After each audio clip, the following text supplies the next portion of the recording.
요한일서 5장 12절을 한번 이렇게 보면요, 요한일서 5장 12절 보면 아들이 있는 자에게는 생명이 있고 하나님의 아들이 없는 자에게는 생명이 없느니라, 이렇게 되어 있어요. 요한일서 5장 12절이요. 아들이 있는 자는 생명이 있고 하나님의 아들이 없는 자는 생명이 없느니라. 그러니까 우리가 뭐가 있어야 돼요? 우리 속에 하나님의 아들이 있어야 되는 거예요. 하나님의 아들이 있어야 되는 거예요. 그러니까 아들이 있는 자, 그러니까 여러분 아들이 있어야 되죠. 우리가 아들이 있어야 되죠. 제사는 누구만 지내요? 여자 지내요? 못 지내요? 남자만 지내요. 그러니까 옛날부터 제사 지내는 사람들은, 한국에 제사 지내는 사람들은 말이에요, 남자를 굉장히 중요시하게 생겼습니다. 아들을 못 낳으면 여자는 소방 맞아요. 소방 맞는다는 말은 쫓겨나고 막 이럽니다. 그러니까 아들을 못 낳으면 끝이에요, 그 집안에. 그러니까 아들을 낳아야 이 대를 잇는 거거든요. 여자는 소용이 없는 거예요.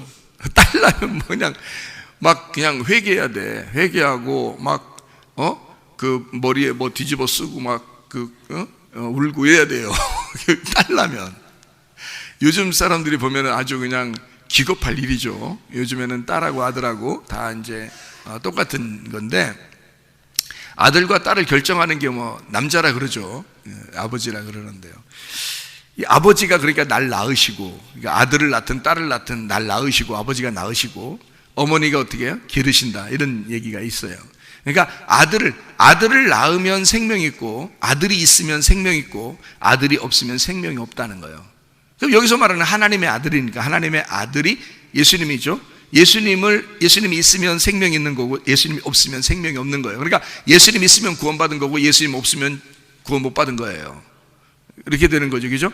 그러니까 아들이라는 게 굉장히 중요한 거예요. 그럼 여기서 왜 아들이라고 이렇게 썼냐면, 우리 속에 누가 잉태가 돼야 되냐면 하나님의 아들이 내 속에 잉태가 돼야 돼서 이 말을 쓴 거예요.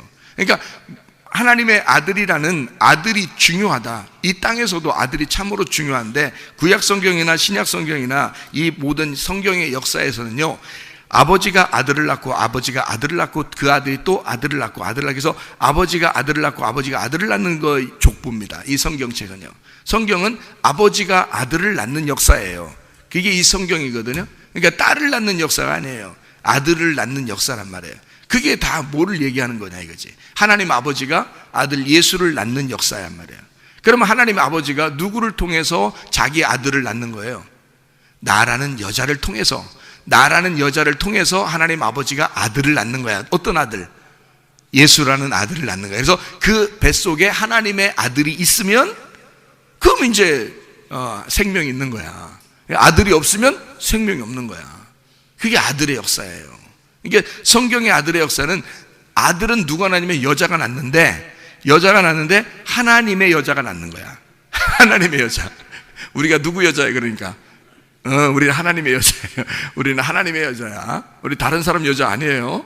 우리는 오직 하나님의 여자야. 나 하나님의 여자야, 이렇게 하는 거죠. 그러니까 하나님의 여자가 하나님의 아들을 낳는 거예요. 그 역사가 성경책이라고.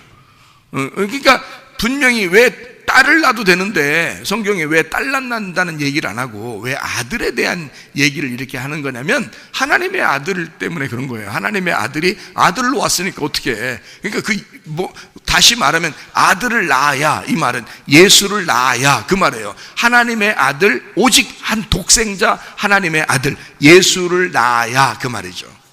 예수를 낳아야 너에게 생명이 있다. 예수를 낳지 않으면 너는 생명이 없다. 그런 이야기를 하는 거거든요.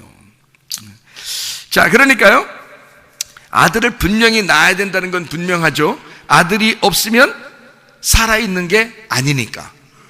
생명이 있단 말은 살아있단 말이에요. 아들이 있으면 살아있는 거고, 아들 없으면 죽은 거라는 거지. 죽은 거라는 거죠. 그러니까 어떤 사람에게 아들을 주는 거예요?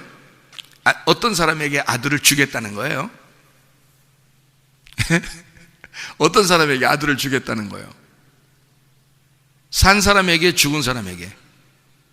죽은 사람에게 아들을 주겠다는 거죠. 왜냐면 살아있는 사람은 이미 아들이 있는 거잖아.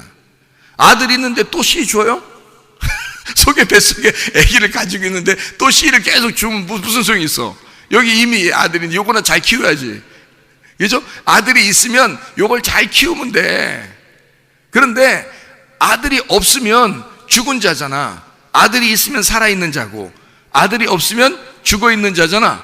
그러니까 죽어있는 배에, 아들이 없는 배에 아들을 준다 그 말이지.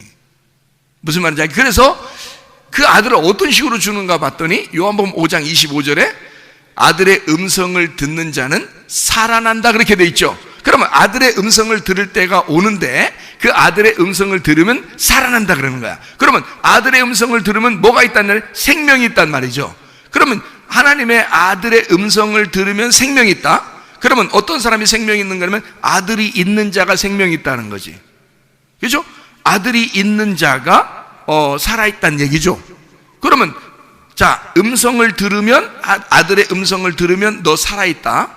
아들의 음성을 들으면 생명이 있다 이 말이거든요. 그러면 그 아들이 있는 자, 아들의 음성을 듣는 자, 그 아들의 음성을 듣는 자가 생명을 있고, 그 다음에 아들의 음성을 듣는 자가 살아있는 것이다 이 말이잖아요. 그러면 아들이 있는 자는 살아있고 아들이 있는 자는 생명이 있다는 말이니까 어차피 우리는 뭐야? 하나님 말씀을 듣는 자가, 죽은 자가 살아난다는 거지. 그러니까 죽어있는 배가 어떤 배예요? 죽어있는 배는 진짜 여기서 아무것도 안 움직이고 여기 지금 딱 죽어서 딱딱했다 이렇게 돼 있다는 얘기예요? 아니면 이게 지금 여기에 뭐가 들어온다는 얘기야? 씨가 들어온다는 얘기야. 비어있는 배에, 죽어있는 배에 씨가 들어온다 그 말이에요. 네. 그러니까 아들이 온다. 어떤 배에만? 죽어있는 배에만.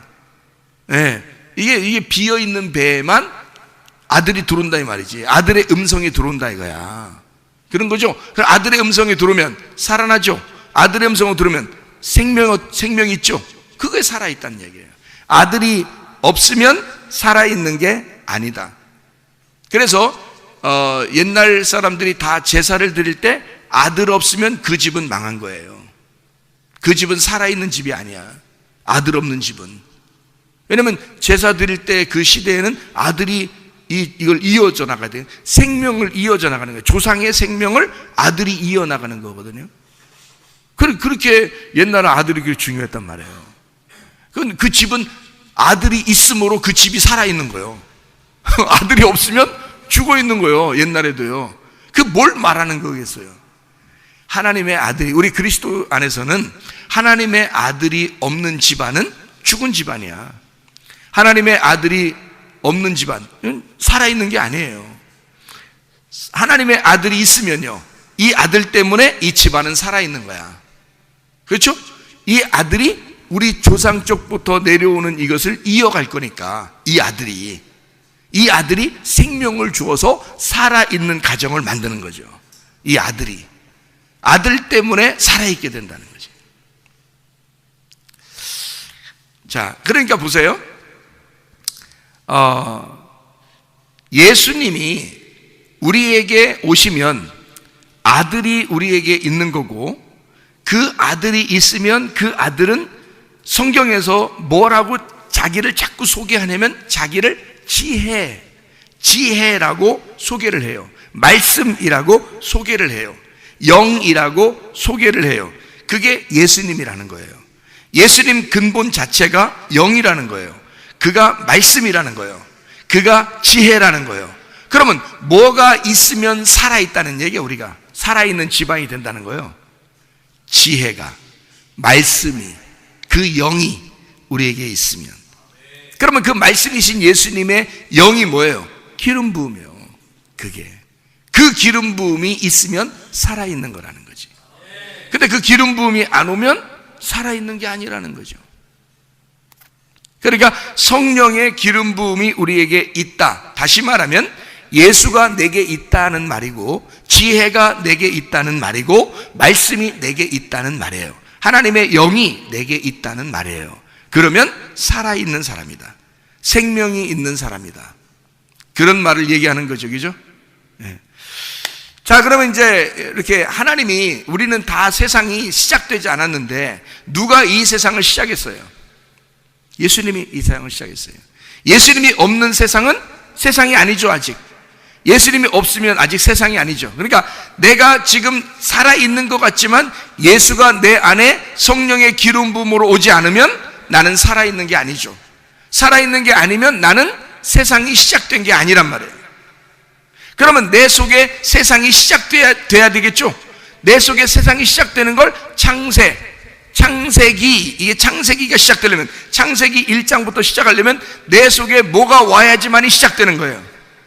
그리스도가 와야, 그리스도 하나님의 말씀, 그 영이 내게 와야 내 속에 창세기 1장이 시작되는 거예요.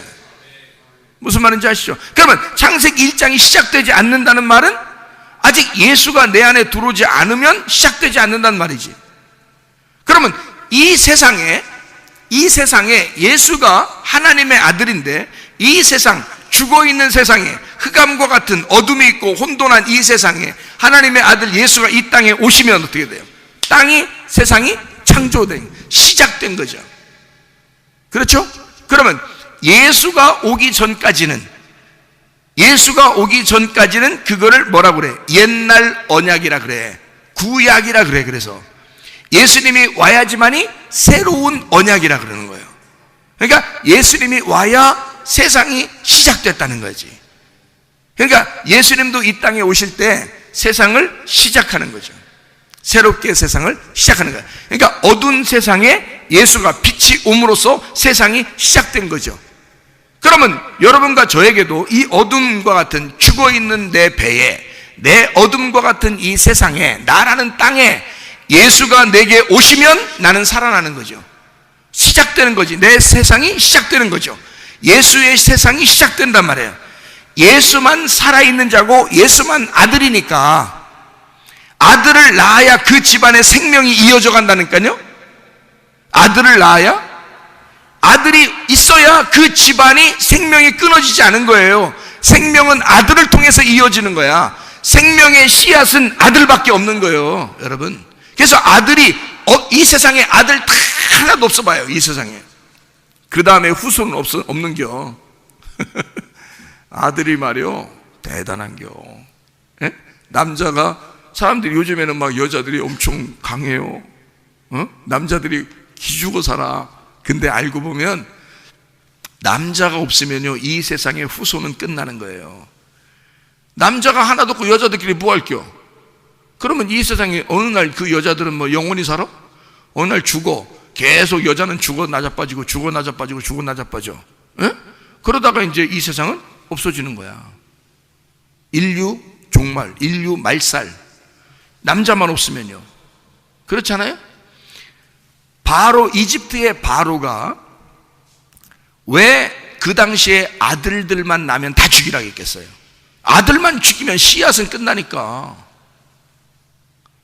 예수님 시대의 헤롯 왕이 왜 아들만 잡아다 죽이라고 했어요? 다.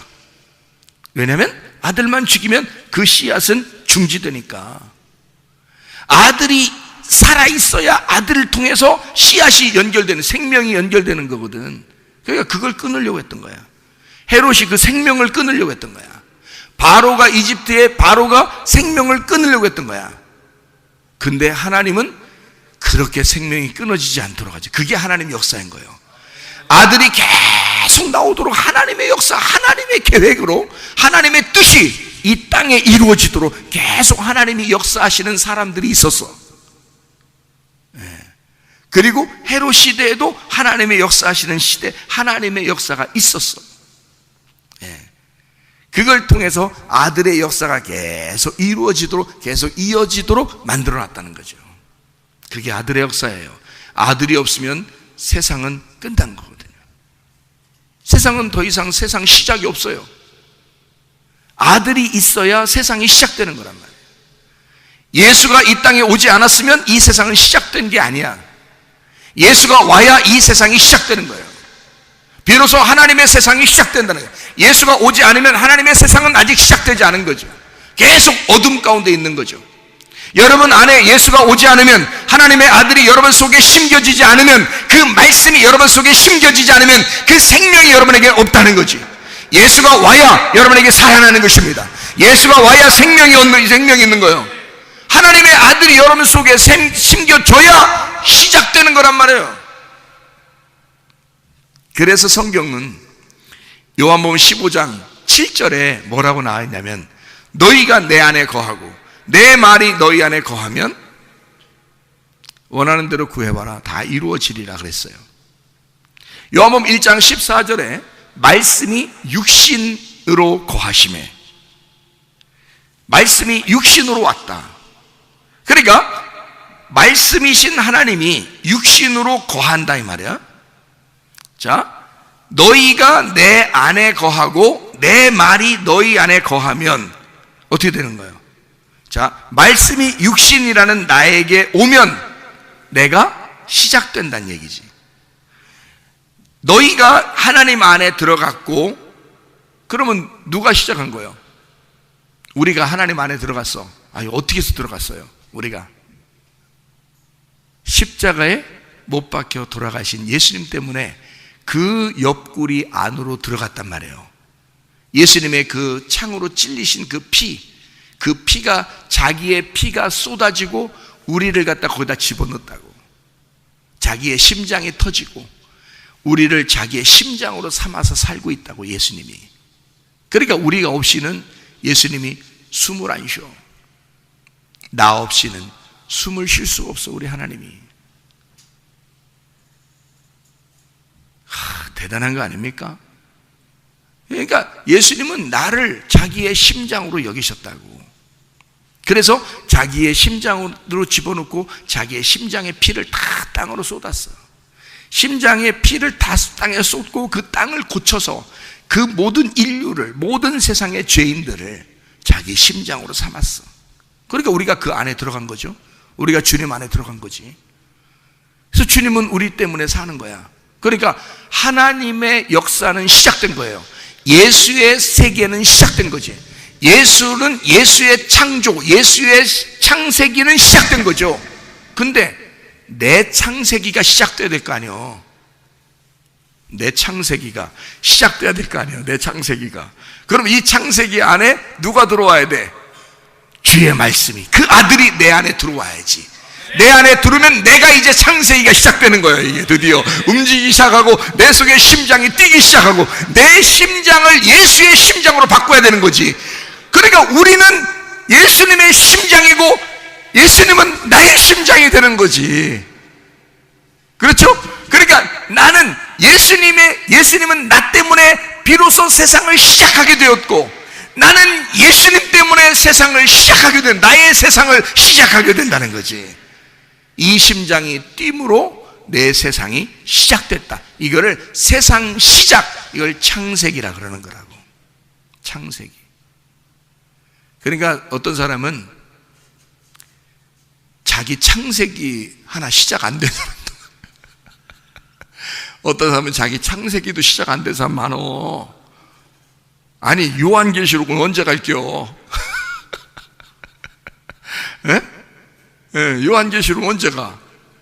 예? 여기 요한일서는 언제 가고? 창세기도 시작 안 됐는데, 예? 생각을 해보세요. 그러니까 우리는 창세기가 시작돼야 돼. 어떻게 시작돼야 돼? 그리스도가 기름 부음으로 내 안에 들어오시면서 나의 창세기가 시작된단 말이죠. 예수님은 창세기가 시작됐어요. 자기의 피를 흘리심으로 우리 인류를 갖다 품으면서 자기의 시작, 창세기가 시작됐다고요. 그게 예수님의 십자가입니다. 그 예수님의 죽으심, 그 십자가를 통해서 예수의 세상이 시작됐어. 이제는 누구의 세상이 시작돼야 돼? 나의 세상이 시작돼야 돼. 나의 세상은 어떻게 시작돼야 돼? 내 생명은, 내가 살아있음은 어떻게 시작돼야 되는 거예요? 아들이 있으면 살아나는 거야. 아들이 없으면 죽은 거야. 나는. 이해가 되겠어요? 아들이 있어야, 내 속에서 아들이 있어야 살아있는 거야. 내 몸이 살아있는 거야. 아들이 있어야 비로소 생명이 있는 거야. 내 속에 하나님의 아들이. 그 아들이 뭘로 임한다고? 성령의 기름 부음으로 임한다고. 그게 아들의 영이란 말이에요. 그 아들의 영이, 그래서 아들이 있는 자는 생명이 있고 아들이 없는 자는 생명이 없느니라. 그렇게 되는 거죠. 하나님의 아들을 말하는 것입니다. 우리 아들들을 얘기하는 게 아니에요. 또 자기 우리 집은 아들이 2명인데 이러면서 자랑할 거 하나도 없어요. 그 말이 아니니까. 여기서 말하는 아들은 하나님의 아들을 얘기하는 거야. 하나님의 아들이 내 속에 들어와야 비로소 나는 창세기가 시작된다. 말씀이 시작된다는 거지. 그래야 보이는 거란 말이에요. 보인다. 알게 됐다. 뭔가 좀 알게 됐다. 내가 눈을 뜨기 시작했다. 이 세상이 보이기 시작했다. 세상이 시작됐다. 뭔가 알게 됐다. 이런 말 안 해요. 눈이 뜨여진다. 그런 말입니다. 그러니까 그 하나님의 아들이 뭘로 존재한다고? 나에게 말씀으로, 지혜로, 하나님의 영으로 우리에게 존재하신다. 그러면 내 세상이 시작되는 것이다. 땅 존재가 하늘의 존재가 되었을 때, 예수 그리스도 하나님의 아들이 내 안에 들어와 땅이라는 나의 존재가 하나님의 아들을 잉태하고, 그리고 세상이 시작된 그 하나님의 아들을 내가 받아들였을 때 나의 창세기는 시작된다. 예수님의 시작은 어디에서 있었냐면 요단강 침례에서 있었습니다. 요단강에서 예수님이 침례를 받으실 때 예수님은 눈을 뜨게 됐죠. 예수님이요. 그 전까지는 그런 얘기가 없거든요, 예수님에 대해서. 근데 예수님이 요단강에 침례를 받을 때 눈을 떠서 하늘을 우러러 보니까 어떻게 돼 있어요? 마태복음 3장 16절에 하늘이 열리고 돼 있죠. 열리고. 이게 하늘이 열리면서 그 위에 있는 하나님의 음성이, 하나님의 말씀이 자기에게 임하는 거예요. 예수에게. 그건 우리에게 임한 게 아니란 말이에요. 침례는 누가 받았어요? 예수님이 받으셨잖아. 예수님에게 이루어진 하늘이 열리는 세상이 열렸단 말이에요. 눈이 떠졌다 이 말이에요. 무슨 말인지 알겠어요? 눈이 떠졌다. 그 예수님이 침례를 받으시기 전까지는 하나님의 일을 했어요, 안 했어요? 안 했어요. 침례를 받으시고 그 다음부터 하나님의 일을 했는데, 그 예수에게 하나님의 시작이, 하나님의 세상이 열렸단 말이에요. 하나님의 세상이 열리고 하나님의 음성이 임하면서 자기의 세상이 열린 거란 말이에요. 그래서 하나님의 일을 하기 시작한 거 아닙니까? 예수님이, 그죠? 그러니까 그 예수님이 요단강에서 침례를 받으면서 예수님의 창세기는 시작됐다. 예수님의 창세기가. 여러분, 요단강의 침례는 예수의 십자가를 의미하는 것입니다. 그래서 하늘이 열렸다. 마태복음 3장 16절에 이루어진 사건이거든요. 여러분 보세요. 잘 생각해 봐요. 그러면 요단강을 건너면, 이스라엘 백성들이 요단강을 건너면 뭐가 나오나요? 여러분, 그 애굽을 떠나서 홍해바다를 건너가지고 이제 광야로 들어갔거든요, 이스라엘 백성들이. 그 다음에 여기서 새로 태어난 거듭난 자들이 요단강을 건너요. 요단강을 건너면 어떤 성이 하나 나와. 무슨 성이 나와요? 여리고 성이 나와. 그럼 그 여리고 성은 무너져야 돼, 안 무너져야 돼? 근데 그 여리고 성은 누구를 말하는 거야? 나를 말하는 거야. 그러니까 그 여리고 성이 여리고 성이 무너져야 가나안 땅을 정복하는 거예요. 이 가나안 땅을 그냥 정복하는 게 아니고, 여리고성이 무너져야 가나안 땅을 정복하는. 그러니까 가나안 땅을 들어갈 때 그 문지기가 여리고성인 거예요. 그러니까 그 여리고성을 무너뜨려야 가나안 땅에 들어가잖아요. 그럼 여리고성을 누구 보고 무너뜨리라고 그랬어요? 여호수아 보고 무너뜨리라고 했어요. 그러면 그 여리고성을 점령하고 가나안 땅을 점령하는 게 누가 점령해야 되는 거예요? 우리들이 점령하라는 거예요. 그러면 예수님이, 여호수아가 예수님인데, 그 예수님이 모든 것을 다 하나님에게 받아서, 요단강을 건넌 예수님이 모든 것을 하나님에게 받아서 이 여리고성을 점령하는 것도 예수님 책임인 거야. 예수님 책임인데 여리고성을 점령해야 가나안 땅을 정복할 수 있거든요. 그러면 여리고성을 왜 하필이면 정복하라고 그래? 점령하라고 그래? 왜? 그런 걸 왜 이렇게 남겨놨어요? 우리 보고 예수님이 요단강에서 십자가에 매달려 죽으시는 침례를 통해서 예수님의 눈이 열리고 예수님의 세상이 시작됐잖아요. 그러면 여리고성의 문이 또 열려야 가나안 땅에 들어갈 거 아니에요. 여리고성의 문이 열려야 가나안 땅에 들어가는데 그 문은 누가 열어야 되는 거예요? 우리의 문이 열려야 된다는 거지. 우리의 문이 열려야, 이 마음의 문이 열려야 여리고성을 들어가서 점령하고 가나안 땅을 정복할 거 아닙니까? 그러니까 예수님의 마음의 문은, 예수님의 그 눈은 침례를 받으며 십자가를 지며 자기의 눈은 열렸어요. 자기는 모든 것이 열려져서 하나님을 만나게 되고 알게 되는데, 문제는 우리란 말이에요. 우리에게 창세기가 시작되려면 하나님의 아들이 내 속에 들어와 내 마음의 문이 열려야, 여리고성이 열려야 내가 창세기가 시작된다는 거지. 무슨 말인지 알겠어요? 그래서 내 마음의 문을 열기 위해서 여호수아가 필요한 거라는 거지. 예수가 그 기름 부음이 우리 안에 들어와 내 마음의 문을 열고 드디어 나를 정복하셨을 때, 나를 점령하셨을 때 주인이 바뀌는 거야. 여리고성의 주인은 나였었는데 여호수아가 와서 이 나를, 여리고성을 점령함으로써 나의 주인이 되는 거야. 주인이 바뀌어버리는 거야. 그러면 이 어두웠던 여리고성이 밝은 빛의 여호수아의 여리고성이 돼버려요. 그래서 이 성이 이제 드디어 마음의 문을 열고 어서 오십시오 하고 여호수아를 받아들이는 거지. 문이 다 열려서 이제 무장 해제되는 거예요. 내가 막 단단하게 나를 갖다가 아무도 못 들어오게 다 막고 있었던 내 마음의 문을 여호수아가 깨뜨리고 들어오시는 거라는 말이야. 그러면 내 속에 예수가 들어오면서, 하나님의 아들이 들어오면서, 하나님의 아들 예수가 내 안에 성령의 기름 부음이 들어오면서 내가 열리기 시작하는 거죠. 무장 해제가 되기 시작하는 거죠. 어서 오시옵소서 주님이시여, 나는 아무것도 못하겠습니다. 이제 나는 끝났습니다. 내 마음을 점령해 주시옵소서. 나를 정복해 주시옵소서. 나를 지배해 주시옵소서. 내 마음의 문을 열고 주님을 받아들인다 이 말이에요. 여리고성이 파괴되는 순간 내 세상이, 하나님의 나의 세상이 시작된다는 거지. 이해가 되시겠습니까? 예수 그리스도의 자기의 세상이 시작된 그 예수의 창세기가 나에게 창세기로 다시 시작되려면 그 하나님의 아들이 나를 점령하셔야 된다 이 말이에요. 하나님의 성령이 나를 점령하셔야 된다 그 말이에요. 그렇게 들어올 수 있도록 내 마음의 문을 열어야, 여리고성이 깨뜨려지고 그 문이 열려야, 나의 죽음이 와야, 여리고성의 파괴가 와야, 내 여리고성이 점령당해야, 그리스도에게 정복당해야 나의 창세기는 드디어 시작된다.